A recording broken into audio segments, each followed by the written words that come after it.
Rana guda ɗaya tilo wadda take ɗauke da darussuka masu girma, lafiya, zaman lafiya da kuma rayuwar bil'adama.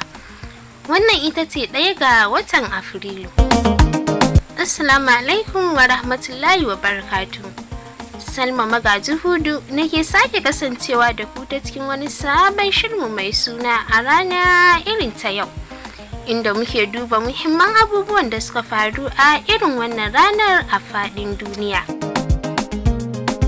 Ranar 1 ga watan Afrilu rana ce da ta shahara a duniya da suna April Fool's Day, wato ranar barkwanci da yaudara, wadda al'ada ta samo asali tun ƙarni na 16 a ƙasar France, inda aka fara yin wasannin yaudara bayan sauyin kalandar shekara har zuwa yau. Rana ce da kamfanoni da kafafen yada labarai ke amfani da ita wajen ƙirƙirar barkwanci da ke ɗaukar hankalin jama'a. Amma ba barkwanci kaɗai bane ya sanya ranar ta zama ta musamman.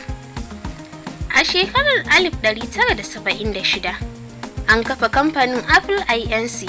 daga hannun Steve Jobs, kamfanin da ya sauya yadda duniya ke amfani da fasaha baki ɗaya.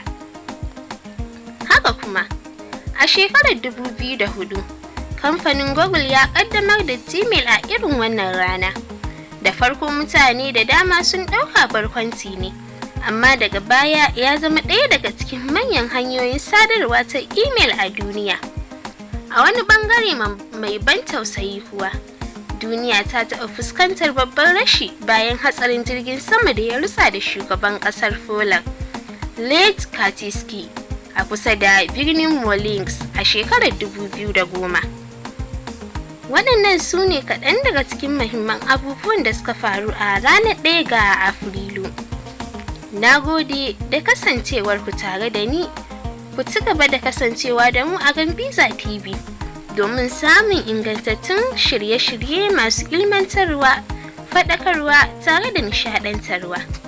Ni ce taku, Salma Magaji Hudu. Nake cewa mu haɗu da ku a cikin shirin a rana irin ta yau. Kafin lokacin nake cewa Assalamu alaikum.